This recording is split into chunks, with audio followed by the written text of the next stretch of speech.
You're listening to the Book Your Dream Clients podcast, episode 49. Today's show is so good because we are talking about one of my favorite topics, and it has nothing to do with business or strategy. It's all about you. It's all about self-care and why female entrepreneurs need to have more of it in their day. So if you're a female entrepreneur and you're feeling like you're overwhelmed, you're feeling stuck, you're feeling tired when you sit down at your computer, I really want you to pay attention to this because this is so important. In order to be a high-level coach, in order to take care of people every single day, we need to be paying attention to ourselves. And Sarah gives some really great tips, and I know you're going to love them, and I hope you're going to implement them in your everyday life as well. You're listening to the Book Your Dream Clients podcast, where we believe business can be simple and you can use your intuition to run towards your goal. Self-made business and success coach Lindsay Maloney helps you start and scale your dream coaching business. With her step-by-step intuitive and creative guidance, you'll leave ready to put her tips into action, push your business forward, and work with your dream clients. Lindsay is here to help you get unstuck and structure your brilliance into a coaching business that's sustainable and financially exhilarating. Here's your host, Lindsay Maloney. Before we get started with this episode, I want to talk to you about my program, Standout Coaching Academy, or SOCA as everyone calls it. It's a 90-day program that's going to help you book your dream clients. And this is perfect for you if you are a coach who is ready to create, launch, or scale your coaching business. If you want to fill your calendar up with dream clients who inspire you, and you want to make an impact in the world with work that you feel called to do, I want you to enroll in SOCA. SOCA is an extremely powerful program that will take your coaching business to the next level. And I have 3 ways that you can join me right now, be a part of the 90-day program, join other like-minded women, network with them, learn the best ways that you can build your coaching business just the way that I've created and scaled mine, so you can stop having those sleepless nights with all the information overload and stop doing everything by yourself. So many coaches are struggling to get their businesses started, and I want that to stop right now. So I'm inviting you to go to standoutcoachingacademy.com, check it out, and enroll. Sarah, thank you so much for coming on the podcast. I'm so excited to visit with you and introduce this topic of self-care to our audience, because I feel like this is something we leave, especially women and female entrepreneurs, we leave this on the back burner. So I'm so excited to bring you on. Yeah, I'm so happy to be here. Thank you so much for having me. You're welcome. I was really excited when I saw what you did, because I look back at my past as a coach when I first started, and I remember the word self-care felt like something glamorous that I didn't really deserve to implement in my daily routine, because I wasn't at like a certain point in my business, and which sounds so ridiculous to say out loud, but that's how I felt. And I feel like a lot of our listeners can relate to that right now. They're not really maybe they don't even realize that they need self-care. So maybe let's dig into what you do, and let's talk about some signs that you might need to implement some self-care into your daily life. Yeah, so I am a therapist, a health coach, and yoga instructor, and I've integrated what I do to really help people become well from the foundation. And my primary specialty is emotional eating, but I do work with people just who, in general, struggle with kind of managing life at times. And as coaches, and I do end up working with a lot of other therapists and coaches, because we often find ourselves at, just giving out all of the time, putting our energy outward and wanting to help and serve others, which is a really, it's a calling. It's a really powerful work that we get to do. And I feel so lucky to be able to do what I do. But there are, definitely signs and symptoms of burnout that can show up that when you're not giving yourself adequate self-care. Yes. And I think that when you're new to this space and you're just feeling tired and you just drag yourself out of bed, you go and sit at your desk to do some more work, you might not be feeling like you're getting a lot done. So you're really hard on yourself. Like, I didn't get my to-do list done and I got to work longer and harder. I remember that was my method when I first started. And I didn't even realize that I was like on the road to burnout. So let's talk about some signs that might be popping up in people's lives if they're on that. They might be experiencing it right now or on the road to it. Yeah, definitely some primary signs of burnout can just be, or even the beginning stages of it, can just be feeling more tired, not wanting to do what you more normally might really enjoy doing, like writing or doing social media work or, and certainly the client work, or feeling a little overwhelmed by emails or by all of the things that just show up on to-do lists, even though normally that might be sort of energizing. Another sign of burnout is not wishing to do the things you normally do that really bring you a sense of feeling healthy and well. So not doing the movement that you might normally do, or not feeling like getting to yoga class. Instead, you're going to work a little more if you're behind because you're tired. And then it becomes this snowball effect of doing exactly what we see often the clients that we serve doing, where they are not maintaining their health from the very basic foundation of wellness, nutrition, sleep, exercise and movement, and relaxation. And those are things seem so basic when you're on the other side of it, but when you're in the trenches of getting up and sitting at your computer day in and day out, eating your meals at the computer, and just always being in the mode of working and giving out, your cup is so empty and dry. And then yet you expect to serve others. It's really hard to do that. And that snowball effect of you just continuously giving to others and not yourself can kind of lead to the point in your business where you have nothing else to give, and it shows outwardly. Yes, absolutely. So I can see it sometimes in clients. They'll show up to a call and you can kind of just tell, like, okay, there's something off here, right? They're just looking they're looking tired, but it's more than just feeling tired. They're feeling uninspired. And I think that's when they're on the road to burnout, and they're not giving themselves enough. So I like to ask them, okay, how are you starting your day? And they might feel like that's like a stupid question. Like, what do you mean, how am I starting my day? But that's where it all begins. Do you agree? Absolutely. I think there's a lot to be said for rituals around self-care so that they become ingrained as a daily habit. And so if kind of having just some quiet time, it's so easy to kind of, especially if you're an entrepreneur working from home primarily, so easy just to like wake up and then get right on the computer and start checking emails or start doing a post or some social media work, or to, all this before you even start getting online to talk to your clients. And so the need to have that morning ritual where you're just allowing yourself to wake up, to relax, to, if it's taking a walk or going to a yoga class, or even just doing 5 minutes of deep breathing and having a cup of tea, just something that really creates this ritual around how you prepare yourself for your day. And then moving into, and I think having a schedule is, it sounds kind of hard as an entrepreneur. Whenever you're working as a coach, it's, you might be seeing clients at a random time of the day, or, doing work for what feels like morning to night, and you not having a good schedule can often throw us off too. And so that's a big part of self-care, is knowing what's coming. And so you can be proactive rather than reactive to all of the demands that show up as in the work. Yeah, definitely. I remember thinking, okay, so you're telling me I have to get up in the morning and then go relax. Like, that sounds so weird. And I want you to explain to my audience why it's so important to have that relaxation time before you dive into your workday. Mindset and intention setting are two of the most valuable tools that we have just as human beings to get stuff done. And so in your mindset, when you can prepare for the day, how do I want to feel today? How do I want to present my work today? That intention setting opens you up. I think it's kind of like a little bit of a GPS for how do I want to feel and what do I want to get accomplished, but also how can I just be reflective in this moment to set up the day in a way that's going to be really valuable for not just yourself, but for your clients.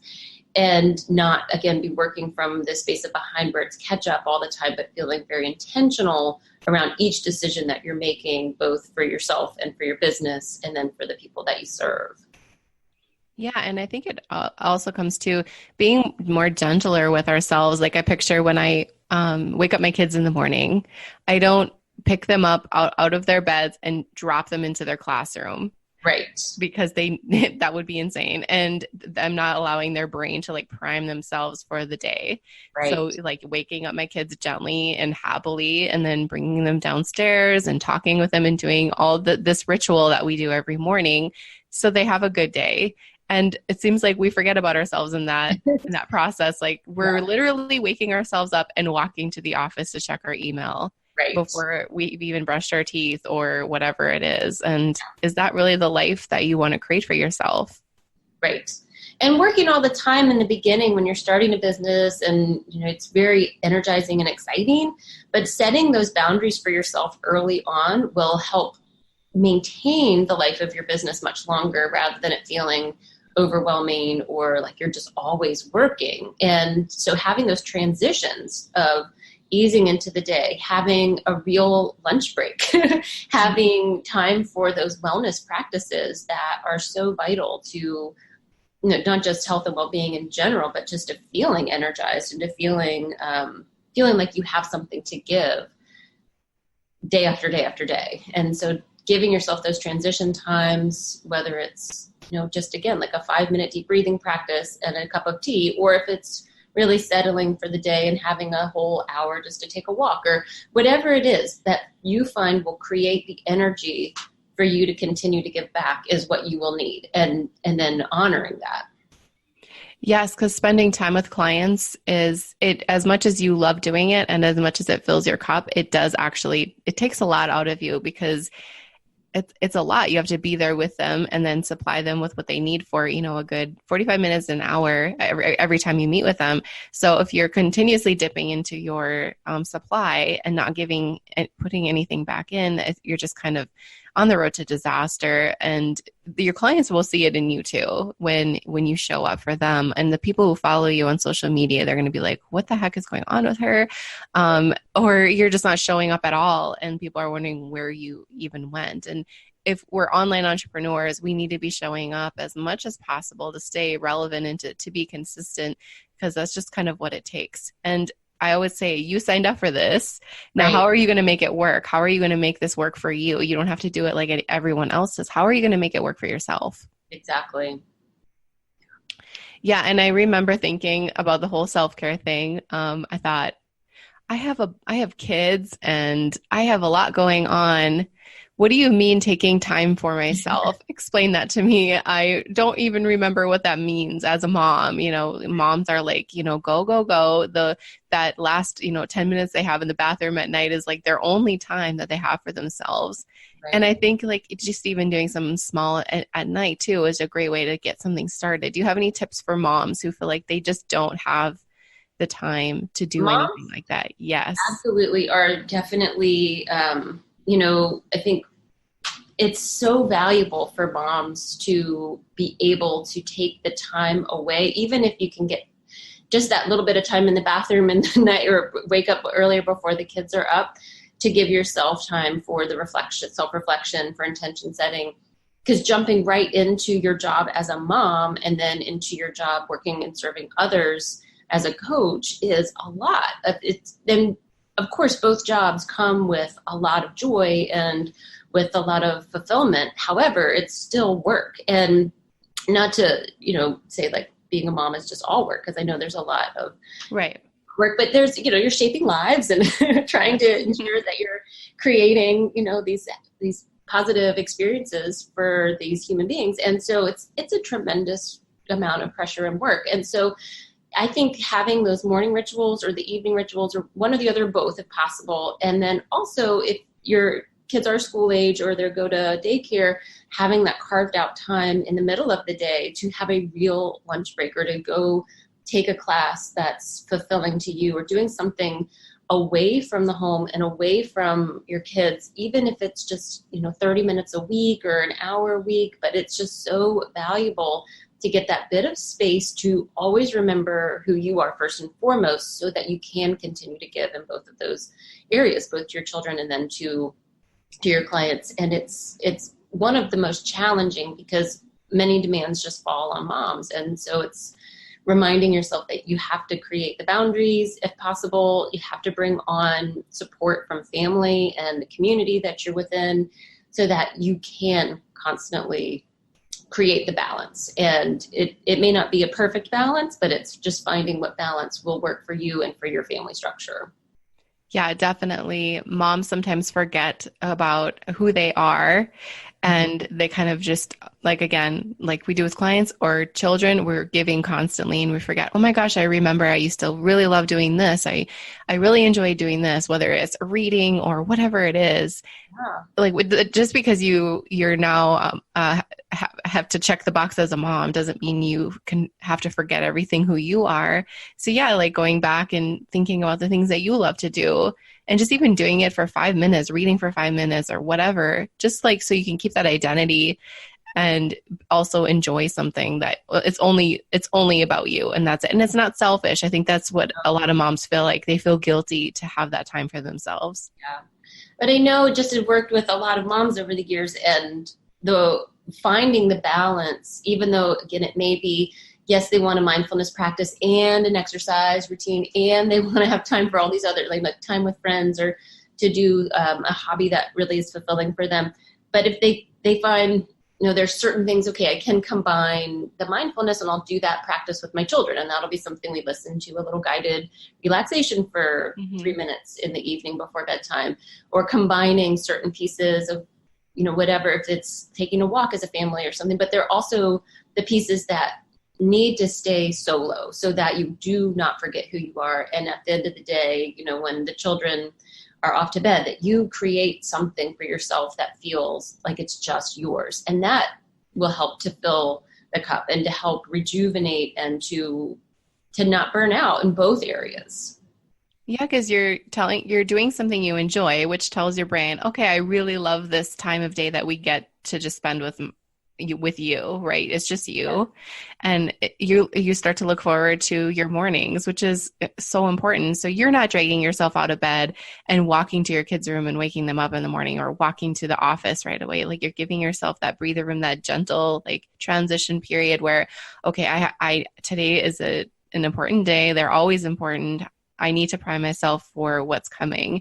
I need to be ready and full for everybody who's going to need me today. I need to be that person. And you can't just throw yourself into it every single morning. Right. You just can't. Yeah. It's so valuable to create the space that's going to work, and both for your family, but also that is going to be a constant reminder that taking care of yourself first will always allow you to be better in every aspect of your life, as a mom, as a entrepreneur, as a coach, as, a friend, as a partner. It just is so important. It's fundamental to being well.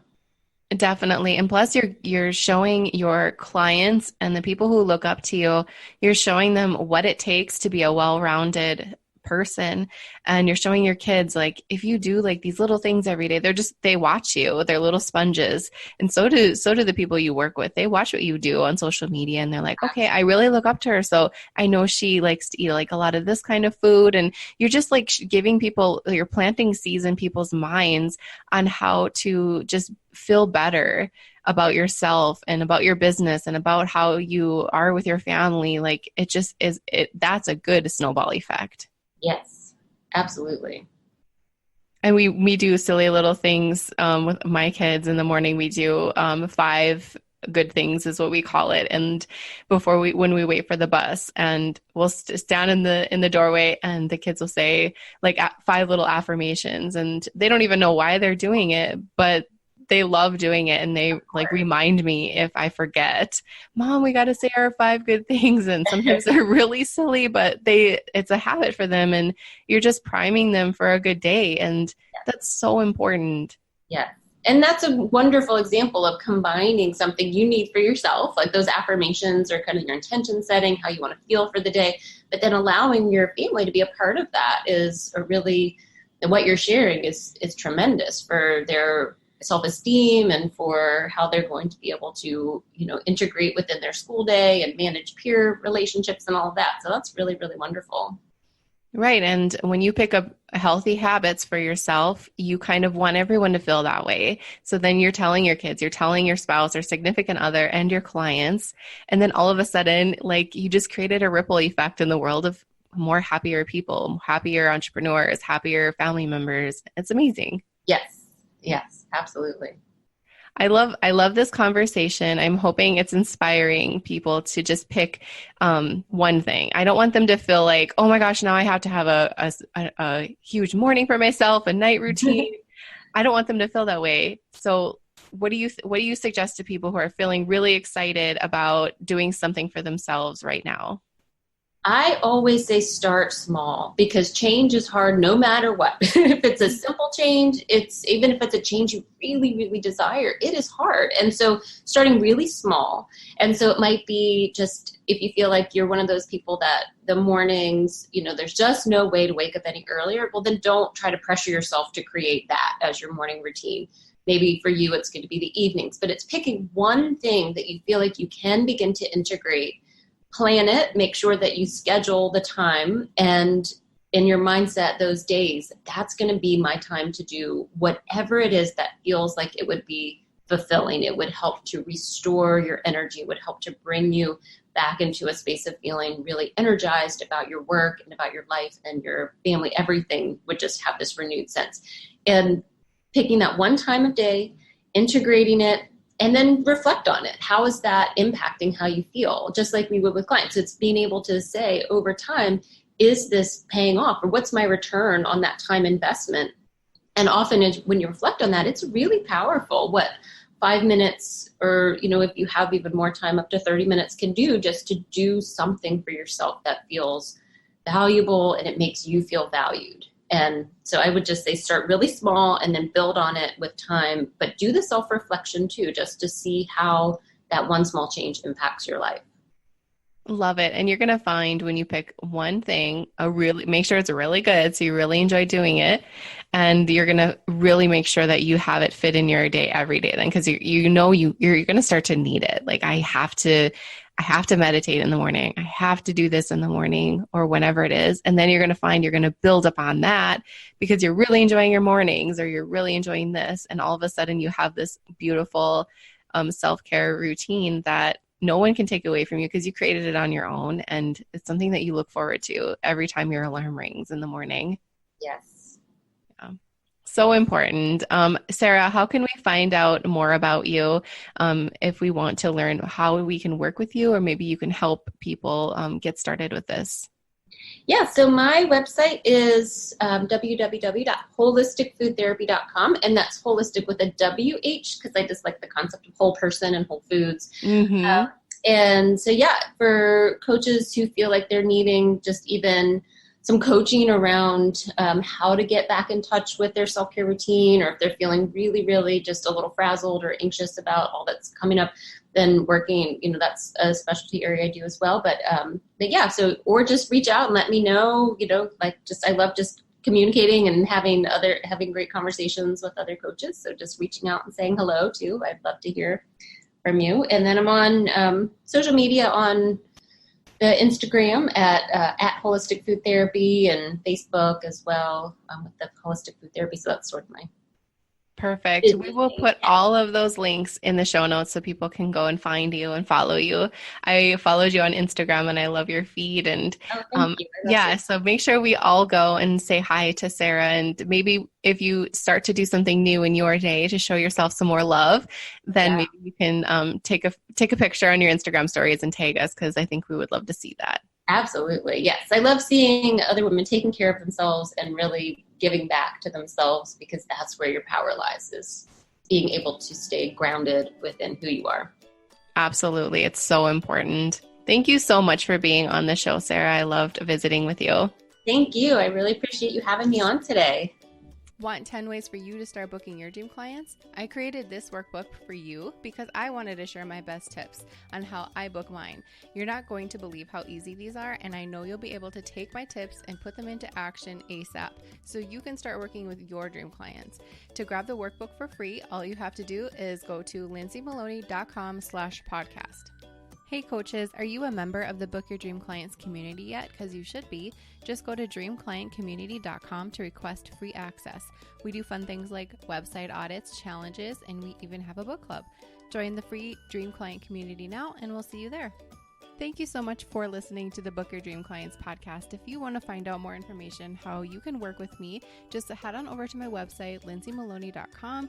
You will be able to see how you can work with me privately or in a group setting. I'm all about helping you start and scale your coaching business, so I'd love to hear from you. Don't forget to subscribe to the show on iTunes and leave a rating and review. And if you want bonus points, take a screenshot of a review and tag me on your Instagram story. I'd love to see it and share it with my audience. And plus, you don't want to miss another episode.